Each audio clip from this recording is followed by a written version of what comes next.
আসসালামু আলাইকুম। দর্শক বন্ধু ভাই, আশা করি সবাই ভালো আছেন। তো এই যে ঘাসের জমিতে দেখেন গতকাল রাতে মাশাআল্লাহ আলহামদুলিল্লাহ বৃষ্টি হইছে এবং মাটি সম্পূর্ণটাই ভিজে। দেখেন মাটি সম্পূর্ণ ভিজে, কোনো শুকনো নাই এবং এই বৃষ্টি হয়ে আমাদের ঘাসের জমিতে আল্লাহর রহমতে অনেক উপকার হয়েছে। অনেক উপকার হয়েছে, যা আরকি ভাষায় বলে বোঝানো যাবে না। কারণ ১০ মিনিট যদি বৃষ্টি হয় তাহলে মনে করেন আমাদের এইখানে যে পানি দিই তাতে দেখা যাচ্ছে আপনার ৬-৭ ঘন্টা ৫-৬ ঘন্টা পানি দেওয়ার সমান হয়ে যাবে। কারণ পানি দিলে তো মনে করেন আমি ১ ঘন্টা পানি দিলে জীবনেও মনে করেন অর্ধেকের অর্ধেক যে জমিটা আছে এটায় পানি পৌঁছানো সম্ভব না। কিন্তু ১০ মিনিট যদি সেই জায়গাটা বৃষ্টি হয়, সেখানে দেখা যাচ্ছে অনেকটা। আমাদের এইখানে ঘাসের জমিতে আল্লাহর রহমতে যদি ১০ মিনিট করে বৃষ্টি হয়, যদি মুষলধারে বৃষ্টি হয় তাহলে তো মনে করবেন ১০ মিনিট বৃষ্টি হলে পুরা ক্ষেত একদম চপচপে ভিজে যাওয়ার সম্ভাবনা আছে। এবং যদি আমি ১০ মিনিট না, আমি যদি ১ ঘন্টা ২ ঘন্টাও পানি দিই তাহলে সেরকম সম্ভাবনা নাই পুরো ক্ষেত ভেজার। এজন্য বৃষ্টির পানি নিয়ে অনেক নিয়ামত। মানে পুরো যে ক্ষেতটা দেখতে পাচ্ছেন কিন্তু সকল জায়গায় কিন্তু পানিটা পৌঁছয়। সেক্ষেত্রে যদি ১০ মিনিট বৃষ্টি হয় তাহলে মনে করেন পানির অভাব হয় না। এই যে দেখতে পাচ্ছেন গত কয়েকদিন আগে বৃষ্টি হয়েছিল। তাতে যে মাশাআল্লাহ আলহামদুলিল্লাহ যে ফলন হয়েছে, দেখা যাচ্ছে এই বৃষ্টিটায় ফলন খুব দ্রুত ভালো হবে এবং ঘাসটা খুব তাড়াতাড়ি কাটা যাবে।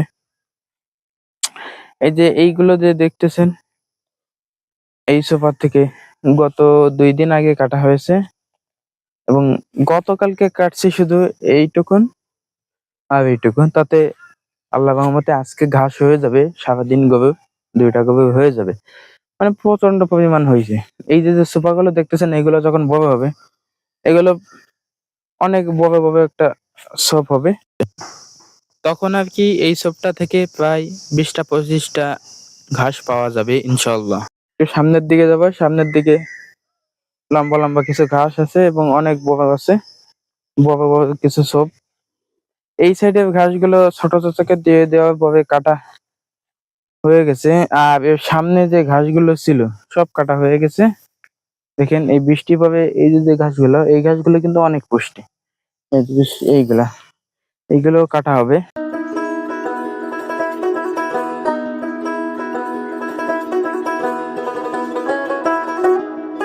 তো এইগুলা এবার অনেক তাড়াতাড়ি বড় হবে আলহামদুলিল্লাহ। দেখেন এই যে দানার ঘাসও আছে কিছু, এই যে দানার ঘাসগুলো বড় হয়ে যাচ্ছে।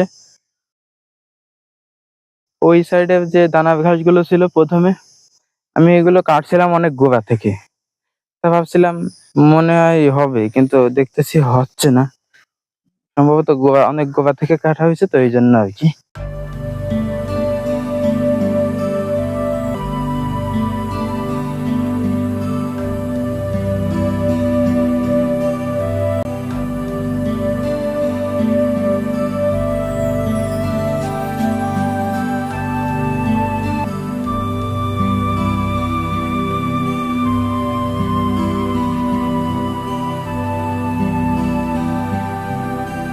তো দর্শক বন্ধুরা দেখতে পাচ্ছেন এই যে দুই মাঝখানে ফাঁকা আছে, এগুলো আমি ইচ্ছা করেই ফাঁকা দিছি। আমি চাইলে এই যে পিলিটা, এই পিলিটার ২ সাইডে লাগাতে পারতাম।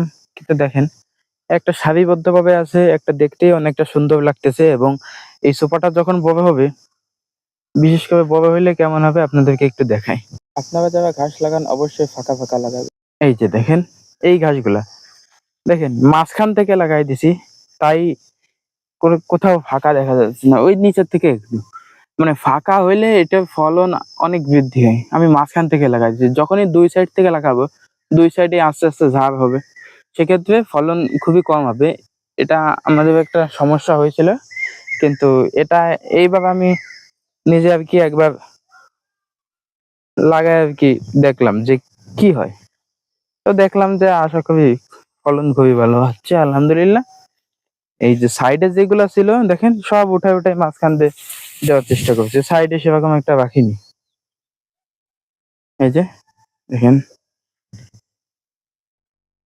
সাইডে কিন্তু সেরকম একটা নাই এবং ফাঁকা দিছি অনেক। দেখেন একটা থেকে আরেকটার ডিসটেন্স প্রায় ১ হাতের একটু বেশি হবে। এজন্য আমার এই ঘাসগুলা লাগাইছে এবং দেখেন খুবই দ্রুত লম্বা হইছে এবং সুপা হইছে অনেক, প্রচুর পরিমাণ হইছে। এগুলো দেখা যাচ্ছে আগামী অথবা পরশুদিন থেকে আগামীকাল অথবা পরশুদিন থেকে কাটবো। এই যে দেখতে পাচ্ছেন। এই যে ঘাসগুলো এগুলো আমি সব নিজে হাতে লাগাইছি। একেক দিন একটা অথবা ২ টা করে পিলি লাগাইছি। এই যে মাঝখানে যে দেখতে পাচ্ছেন, ওই যে লাল ঘাসের ওই পাশ থেকে একদম ওই যে লম্বা যে ঘাস পর্যন্ত ওই পর্যন্ত।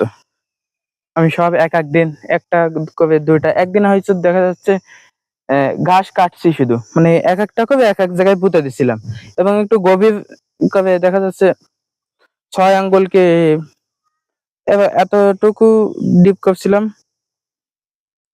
পুঁতে দিছি। তাতে হবে কি গাছের গোড়াটা অনেক শক্ত হবে।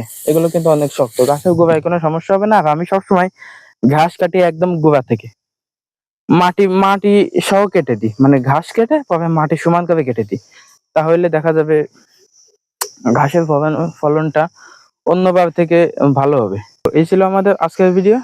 আমাদের জন্য দোয়া করবেন। আসসালামু আলাইকুম ওয়া রাহমাতুল্লাহ।